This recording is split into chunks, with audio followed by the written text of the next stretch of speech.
राधे राधे। जय श्री राम। आप सभी का हृदय से मैं स्वागत करती हूँ। कल हम सभी ने रामायण के परिचय के बारे में मैंने आप सभी को बताया। अब मैं रामायण के काव्य गुण और उनकी अन्य विशेषताओं के बारे में आज के अध्याय में आप सभी को बताऊंगी। कुछ लोगों ने तो यहाँ तक कहा कि रामायण के लक्षणों के आधार पर ही दंडी आदि ने काव्यों की परिभाषाएं बदलाई हैं। त्रयंबकराज मखानी ने सुंदरकांड की व्याख्या में प्राय सभी श्लोकों को अलंकार रसादि युक्त मानकर कांड नाम की सार्थकता दिखलाई है। वास्तव में बात भी ऐसी ही है। सुंदर का 5वां सर्ग तो नितांत सुंदर है ही। श्री मखानी ने सभी के उदाहरण भी दिए हैं। यह बड़े आश्चर्य की बात है कि आदि कवि ने किसी प्राचीन काव्य को बिना ही देखे, किसी ग्रंथ से बिना ही सहारा लिए सर्वोत्तम काव्य का निर्माण किया। इनका प्राकृतिक चित्रण तो सुंदर है ही, संवाद सर्वाधिक सुंदर है। हनुमान जी की वार्तालाप कुशलता सर्वत्र देखते बनती है। श्री राम की प्रतिपादन शैली, दशरथ जी की संभाषण पद्धति, कहीं कहीं रावण का भी कथन बहुत सुंदर है। इन्होंने ज्योतिष शास्त्र को भी परम प्रमाण माना है। त्रिजटा के स्वप्न, श्री राम का यात्राकालिक मुहूर्त विचार, विभीषण द्वारा लंका के अपशकुनों का प्रतिपादन आदि ज्योतिर्विज्ञान के ज्ञापक तथा समर्थक हैं। श्री राम जब अयोध्या से चलते हैं तो 9 ग्रह एकत्रित हो जाते हैं। इससे लंका युद्ध होता है।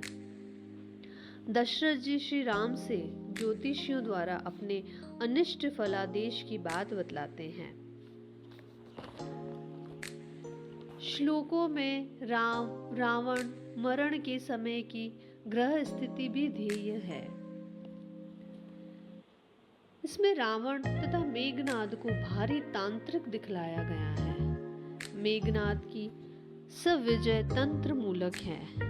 जब वह जीवित कृष्ण छाग की बलि देता है तब तप्त कांचन के तुल्य अग्नि की दक्षिणावर्त शिखाएं उसे विजय सूचित करती हैं। रावण भी भारी तांत्रिक है। उसकी ध्वजा पर नर सिर कपाल मनुष्य की खोपड़ी का चिन्ह था, किंतु उसके पराभव आदि द्वारा ऋषि वाम मार्ग की इन बलि मांस सुरादि क्रियाओं की असीमित प्रदर्शित करते हैं। तुलसीदास जी ने भी तजी श्रुति पंथ बामह मग चलही। इस तरह हमें महर्षि की दृष्टि में ज्योतिष, तंत्र, आयुर्वेद, शकुन आदि शास्त्रों की प्राचीनता एवं समीचीनता ज्ञात होती है। वस्तुतः यही परम आस्तिक की दृष्टि होती है। धर्मशास्त्र के लिए यह ग्रंथ परम प्रमाण है।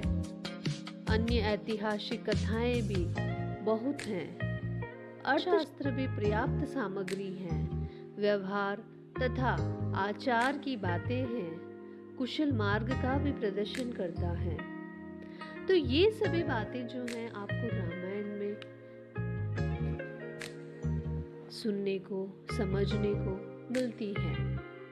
तो इन सभी का ज्ञान हमें होना आवश्यक है। हर बालक को इससे अपना ज्ञान बढ़ाने का मौका मिलता है। आदर, बड़ों का आदर करना, ये सीखने का मौका मिलता है।